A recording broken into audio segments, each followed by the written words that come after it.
Достар, енді орнату барысында бізде келесі мағлұматтар шықты, яғни green interface дейді. Green interface-тің IP адресін беріңіздер дейді. Және сіздерде сұрақ туындауы мүмкін, green interface деген не? Және де бұл жерде қай IP адресті береміз деген сұрақ туындайды. Олай болса, біз тағы да біздің осы жерде сұлбаға, сызбамызға келейік. Және де green interface деп отырғаны бұл біздің local area network ішкі желіде қолданылатын IP адресті айтып отыр.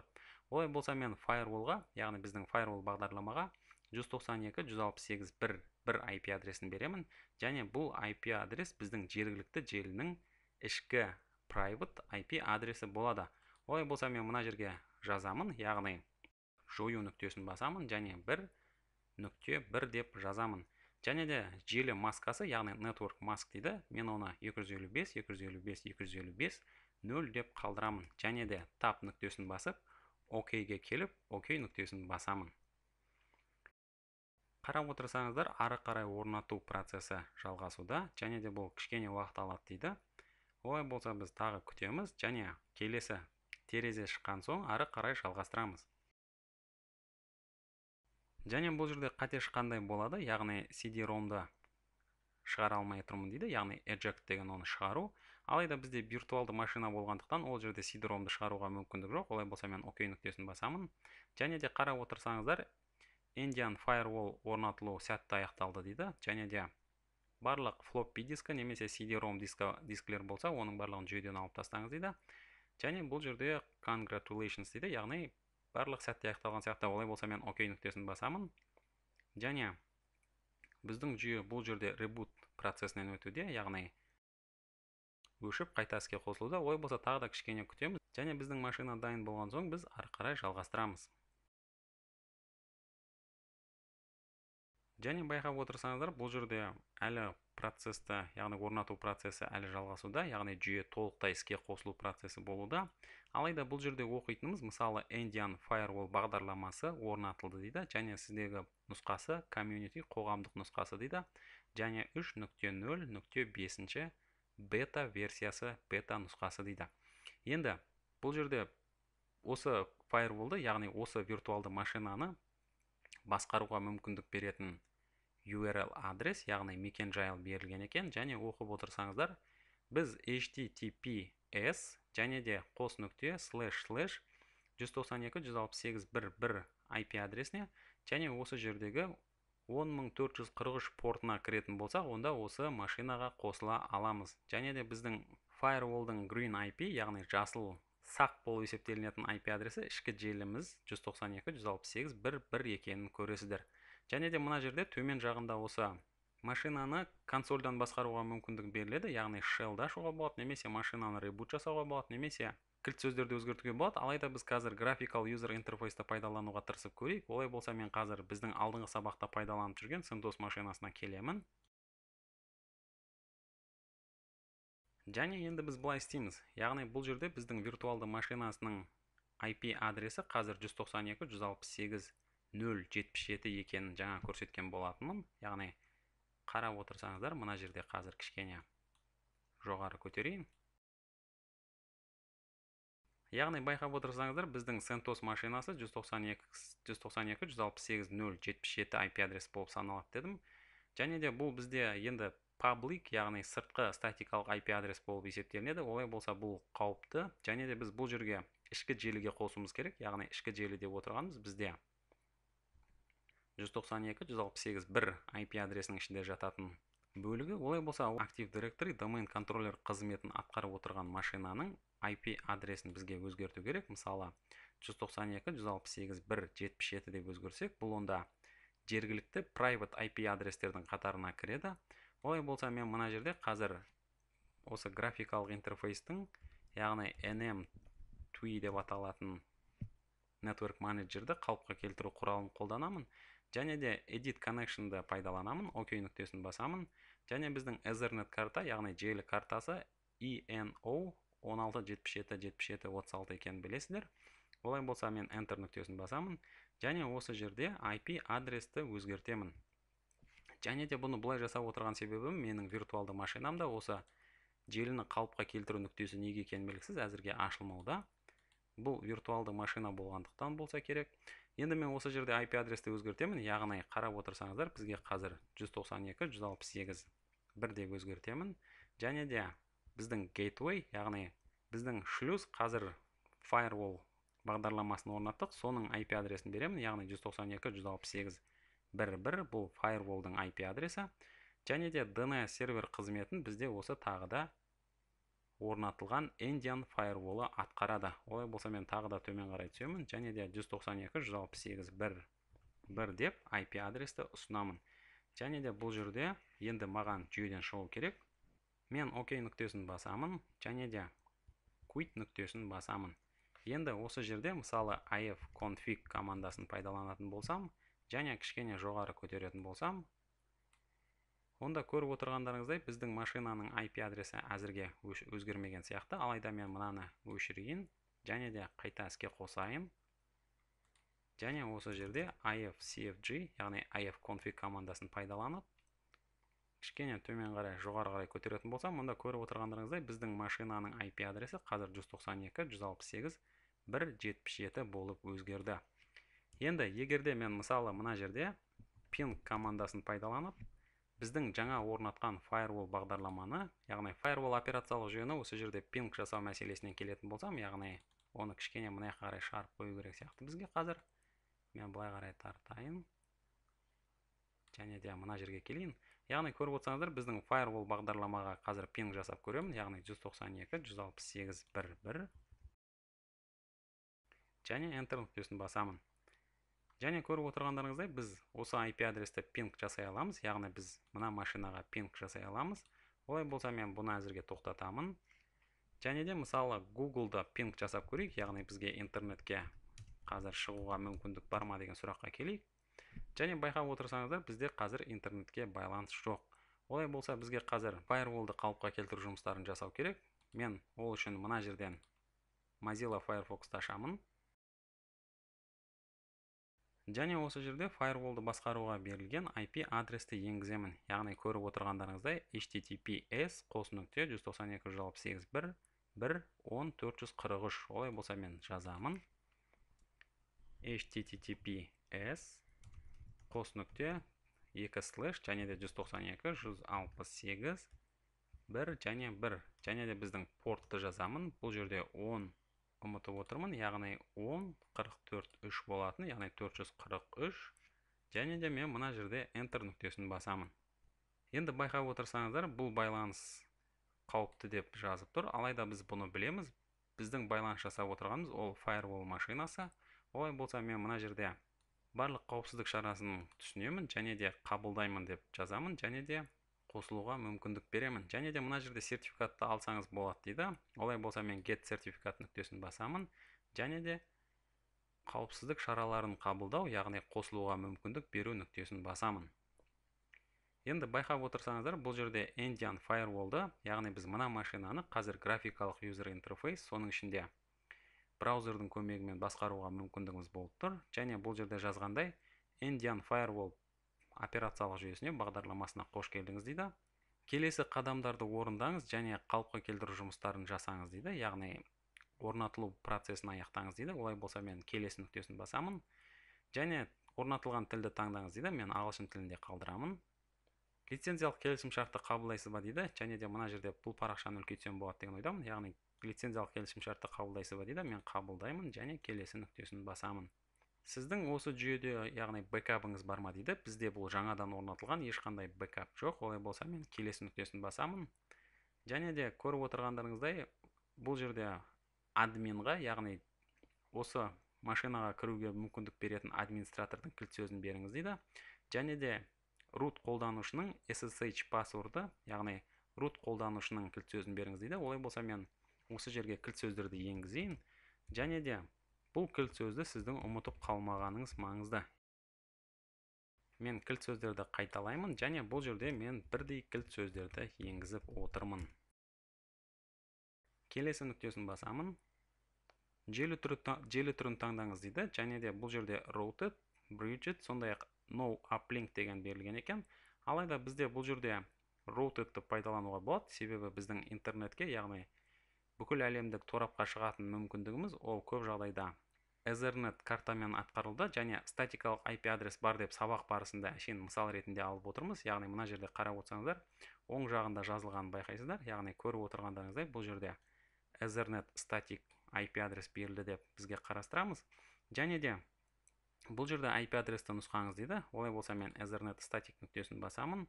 Бізде статикалық IP адрес бар деп қабылдаймын, және де келесі нүктесін басамын.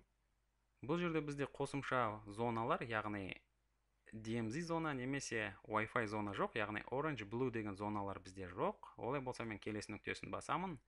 Және Green, яғни біздің ішкі желі 192.168.1 IP адресінде орнатылған.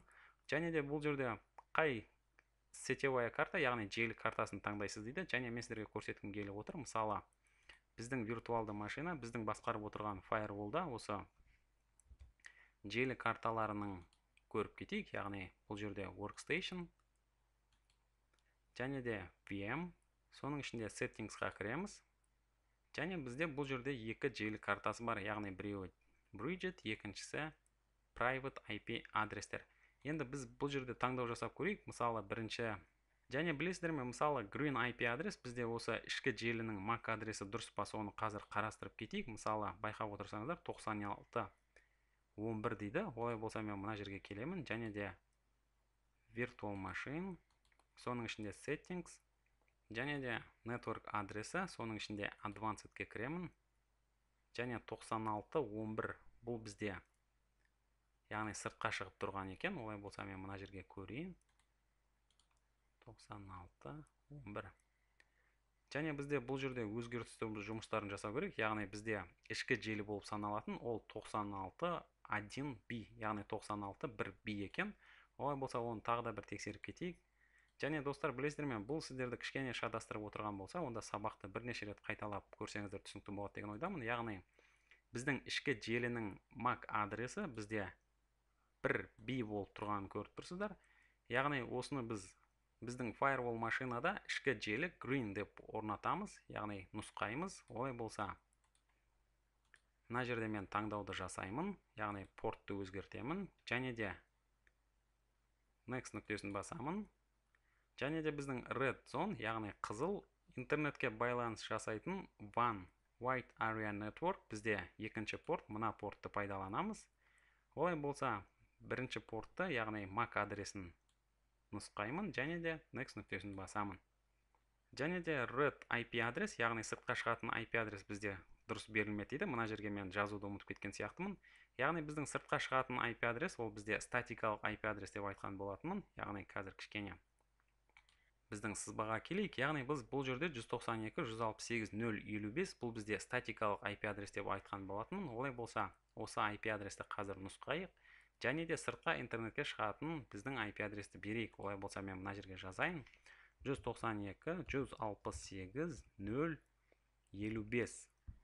Және де біздің network mask осылай қалады. Яғни бізде класс C IP адресті қолданып отырмыз. Және де бұл бізде мысал ретінде сабақ барысында болғандықтан алып отырмыз. Және next нүктесін басамын. Және байқап отырсаңыздар, бұл жерде default gateway дейді, яғни основной шлюз біздің Wi-Fi рутердің IP адресінде беруді ұмытып отырмын. Олай болса мен барлығын қайталап бір рет жазайын. 192.168.0.55, және біздің Wi-Fi рутердің IP адресі 192.168.0.50. Яғни біздің Wi-Fi рутердің IP адресін ұсынамын. Енді оның барлығын біліп отырсыздар деген ойдамын. Яғни біздің Wi-Fi адрес, осы біздің Wi-Fi рутердің модемнің интернетке шығатын IP адресті ұсынып отырмын, және ол бізде статикалық IP адрес деп елестетеміз. Яғни бұл сабақ барысында осылай алдық. Және де мен келесі нүктесін мына жерде басамын. Мына жердегі IP адресті қайта-қайта өшіріп тастап жатыр, яғни 192.168.0.55 деп алайық. Және де келесі нүктесін басайын. Және де бұл жерде бізге DNS конфигурацияны жасаңыз дейді. Және DNS ретінде, мысалы, көп жағдайда интернет сервис провайдердің IP адрестерін нұсқауға болады, немесе біздің жағдайда осы Wi-Fi рутердің DNS адрестерін нұсқайық, және де next нүктесін басайық. Енді бұл жерде админнің email адресін жазыңыз дейді. Яғни біздің жүйеде болған кейбір жағдайларды осы жаққа беруіміз мүмкін дейді. Олай болса, мысал ретінде мына жерге жазып кете салайық. Яғни, мысалы, olit@gmail.com. және sender email адрес дейді. Оны да біз тағы да all-it алматы деп ала салайық.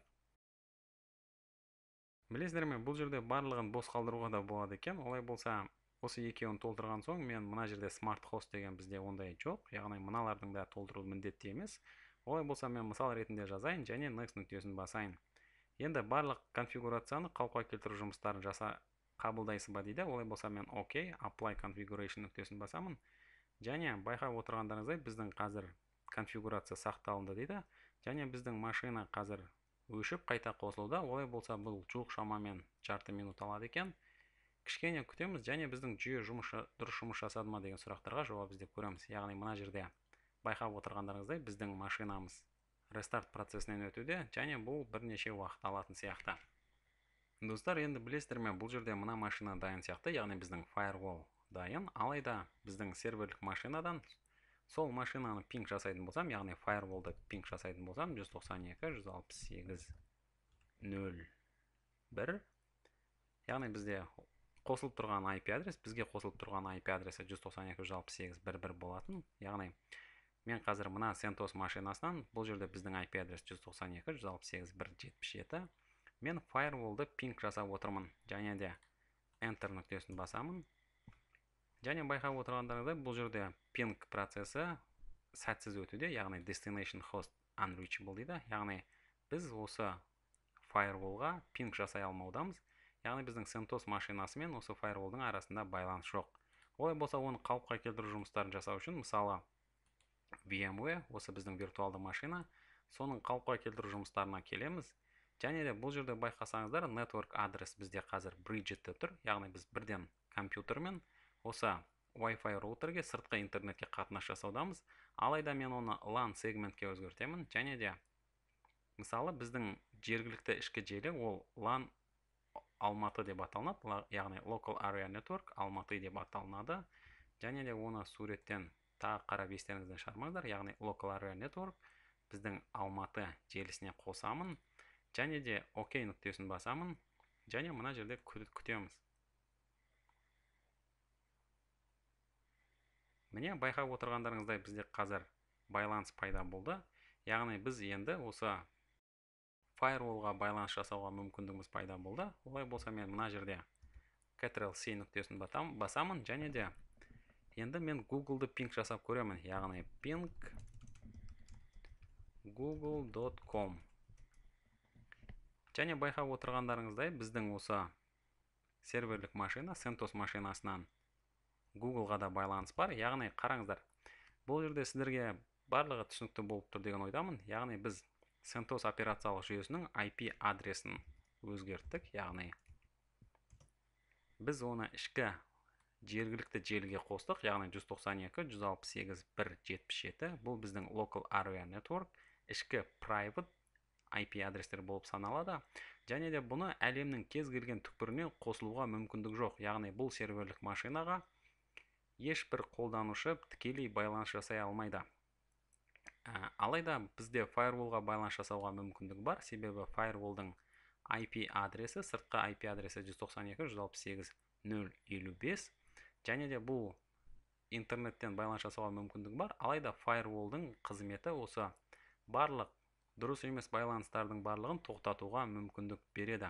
Және де біздің ішкі желідегі барлық машинаны енді біз 192.168.1.100 немесе 102, 120, сол сияқты 56, 58, жалпы осы 1 мен 255-тің арасындағы кез келген IP адресті қолданып, ішкі өзіміздің Local Area Network'қа біріктіруге мүмкіндігіміз бар. Енді байқап отырғандарыңыздай, бұл жерде бізде интернетке де байланыс бар. Олай болса, бізді барлығы қанағаттандырады деуге болады. Енді біз тағы да бір рет осы firewallға қосылуға әрекеттеніп көрейік. Және де бізде IP адрес 192.168.1.1 екенін байқайсыздар. Мен мына жерде қолданушының кілт сөзін енгіземін, яғни қолданушының атын және оның кілт сөзін. Бізде admin және оның кілт сөзі.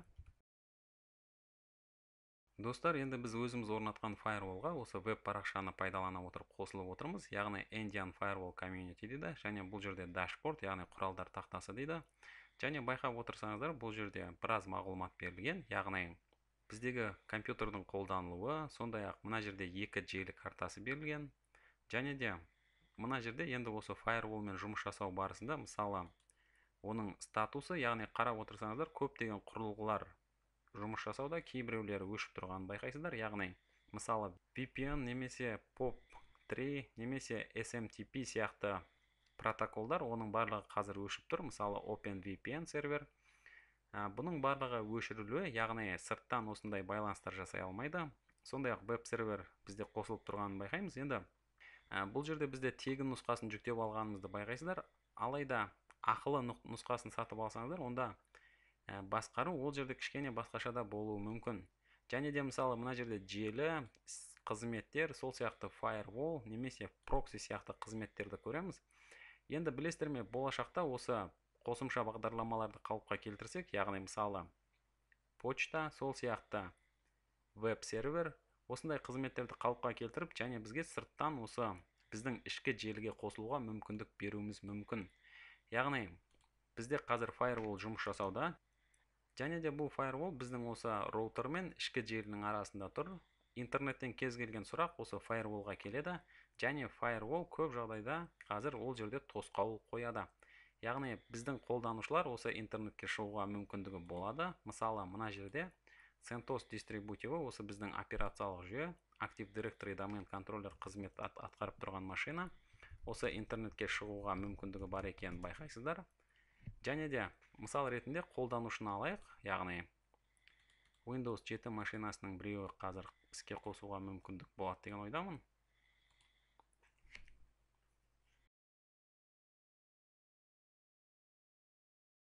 Міне Windows 7 машинасы қосылды, және мен бұл жерде Ctrl-Alt-Delete нүктесін басамын, және де жүйеге мысалы жарайды, мына жерде Max деп тұр екен, олай болса Max-тың кілт сөзін енгізейін. Және білесіздер ме, бұл виртуалды машина, яғни бізде Local Area Networkқа қосқан жоқпыз. Мысалы, бұл машина қазір виртуалды машина, осы PC1 деп алатын болсақ, немесе PC2 деп алатын болсақ, оны біз жергілікті Local Area Networkқа қосу керек, яғни 192.168.1 IP адрестер желісіне. Олай болса, мен мына жерде былай жасауға да мүмкіндік бар, яғни Workstation, VMware, одан соң Settings, және де осы жерде Network адаптер, яғни желі картасын, мысалы мен LAN сегмент біздің ішкі желіге қосамын, және де LAN Алматы, яғни Алматы компаниясының жергілікті желісі, және OK нүктесін басамын.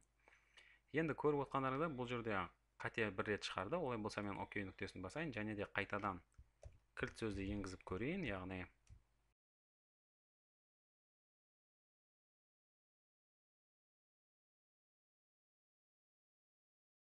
міне, енді бізде жүйеге кіруге мүмкіндік пайда болды, және бұл жерде біз IP адресті, сондай-ақ басқа да қалыпқа келтіру жұмыстарын тексерейік.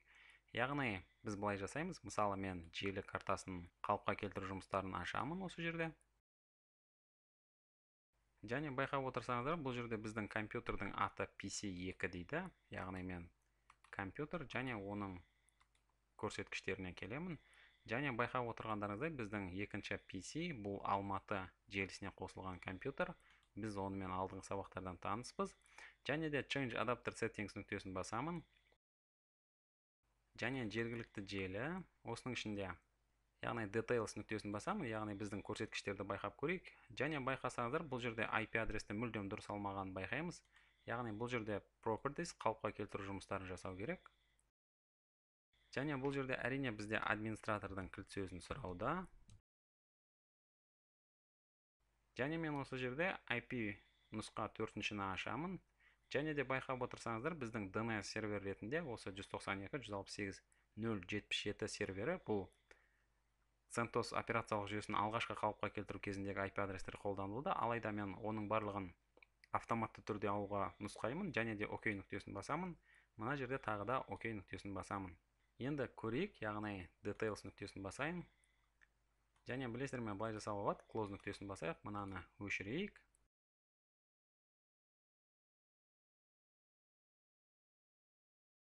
Достар, бұл жерде еш нәрсе өзгермеген сияқты, олай болса басынан істеп көрейік. Яғни қараңыздар, мысалы CMD командасын енгіземін. Және осы жерде біздің машинаны тексеріп көрейік, яғни Active Directory домен контроллер машинасын тексеріп көремін. Бізде ол 1.77 IP адресінде, және Enter нүктесін басамын. Және бұл жерде байқап отырғандарыңыздай біздің пинг қате болды, яғни біз мүлдем машинаны көріп тұрған жоқпыз. Және қайтадан қалыпқа келтіру жұмыстарын жасайық. Properties, мына жерде мен кілт сөзді енгіземін. Және достар, білесіздер ме, бұл жерде DNS сервер ретінде біз өзіміздің прокси серверді, яғни firewall серверді ұсынайық, яғни 192.168.1.1 бұл біздің firewall, және ол DNS ретінде жұмыс жасайды дейік. Және OK нүктесін басайын, OK нүктесін басайын. Және мына жерде details нүктесін басып көрейін. Және достар, бұл жерде көріп отырғандарыңыздай біздің IP адресті машина мүлдем дұрыс алмаған байқаймыз. Яғни бізде DHCP сервер қызметін атқаратын машина қазір мүлдем жоқ деуге болады. Яғни firewall'да мен қазір кішкене тексеріс жұмыстарын жасадым. Және байқап отырғандарыңыздай осы біздің firewallға келетін болсақ, және соның ішінде сервисіз қызметтерге келетін болсақ, онда green interface, яғни біздің ішкі интерфейсте осы DHCP конфигурация, DHCP сервер ретінде жұмыс жасамай тұрған байқаймыз. Олай болса мен enable нүктесін басайын, және save нүктесін басайын. Енді бұл сақталғандай болды. Олай болса мен жүйе дегенге келейін, және осы жерде былай жасап көрейік. Енді біздің машинадан, осы CentOS машинасынан ping.google.com деп жазатын болсам, онда интернетке байланыс бар екенін көресіздер. Яғни Active Directory Domain Controller қызметін атқаратын сервер машинасы интернетке шығуда. Енді Windows 7 машинасына келейік, және де байқап отырсаңыздар, бұл жерде IP адресті алғанын байқаймыз. Яғни мен былай жасайын, бұл Work Network дейін, яғни жұмыс желісі, және де Close нүктесін басайын. Яғни қарап отырсаңыздар, мен Details нүктесін басамын, және 192.168.1.254 деген IP адресті біздің firewall, яғни осы Linux дистрибутиві Endian Firewall машинасы бізге қазір DHCP қызметін атқарып, бізге IP адресті берген байқайсыздар, және біздің IP адрес 192.168.1.254. Енді default gateway, яғни біздің основной шлюз, яғни біздің интернетке шығатын IP адресіміз 192.168.1.1-ге барып тұрады. Демек, бұл жерде интернет жұмыс жасады деген сөз. Яғни мен мысалы мына жерде ping.google.com деп жазатын болсам, онда бізде ping болуы керек. Яғни байқап отқандарыңыздай интернетке байланыс бар. Және де мысалы Internet Explorer-ды ашып, осы жерде google.com сайтын ашатын болсам, онда байқап отырғандарыңыздай бізде қазір Google машинасы, яғни Google веб-сайты, веб-парақшасы ашылғанын көресіздер. Енді достар, былай жасайық, яғни мына машинаны мен кішкене барлық бізге қажетті мағлұматты ашып қояйын. Яғни бұның IP адресі, основной шлюзі, сондай-ақ біздің CentOS машинасында ашып қояйын, және бізге осы соңғы жасаған қалыпқа келтіру жұмыстарын сіздерге тағы бір түсіндіріп кетейін. Яғни бізде Алматы деп аталатын компания бар, және бұл жерде 20 қолданушы жұмыс жасайды. Және де біздің серверлік машиналар бар. Енді серверлік машинаның біріншісі Active Directory Domain Controller қызметін атқаруда, және қосымша біз болашақта мысалы веб-сервер қосуымыз мүмкін, яғни Apache-ді, солдай-ақ басқа да бағдарламаларды орнатып, біз бүкіл әлемге, интернетке өзіміздің веб-парақшаларымызды жариялауымыз мүмкін. Сондай-ақ FTP сервер орнатуымыз мүмкін, яғни файлдарды осы тағы да интернеттен қолданушыларға, тұтынушыларға жүктеп алуға мүмкіндік беру. Немесе алдыңғы сабақта айтқандай, осы OpenVPN бағдарламасын қолдана отырып, мысалы біздің ішкі желіге осы басқа қалалардан, немесе басқа әлемнің қалаларынан, яғни кез келген жерден қолданушыларды ішкі желіге қосуға да мүмкіндігіміз бар. Осындай мүмкіндіктерді беру үшін біз статикалық IP адрес алдық, және ол статикалық IP адрес бізде 192.168.0.55 болды. Енді бұл тағы да мысал ретінде алынған сіздерге айтқан болатынмын. Және біздің өзіміздің ішкі компанияның IP адресі, яғни Local Area Network, ішкі желінің IP адрестері 192.168.1.1 және 192.168.1.255-тің арасында болды. Біз CentOS дистрибутивін, CentOS операциялық жүйесін 192.168.1.77 деген IP адресті бердік. Және оны көруге болады, яғни мына жерде мысалы ifconfig деп енгізетін болсам, яғни байқап отырғандарыңыздай біз бұл машинаның IP адресі 192.168.1.77. Яғни бұл ішкі желіге жатады. Одан кейін біздің тағы да бір қосымша компьютер, мысалы PC2, бұл машинаның IP адресі бізде 192.168.1 254 болғанын көрдіңіздер. Яғни бұл жерде DHCP ретінде осы firewall қызмет жасады және осы IP адресті берді. Енді бұл IP адрестердің барлығы осы бір деп аталатын subnet, яғни осы маска подсети деп айтып жатады. Осы подсетте орнатылған және бұл желі біздің ішкі желі болып саналады. Яғни бұл жерде барлық IP адрестер, барлық машиналар бір-бірімен оңай байланыс жасауға және ешқандай бір-біріне қауіп төндірмейді. Және де біздің осы машиналардың барлығы интернетке шығу үшін біздің орнатқан firewallға келеді және біздің firewallдың green интерфейс, яғни ішкі тағы да толық сенімді IP адресі болып саналатын 192.168.1.1 IP адресі.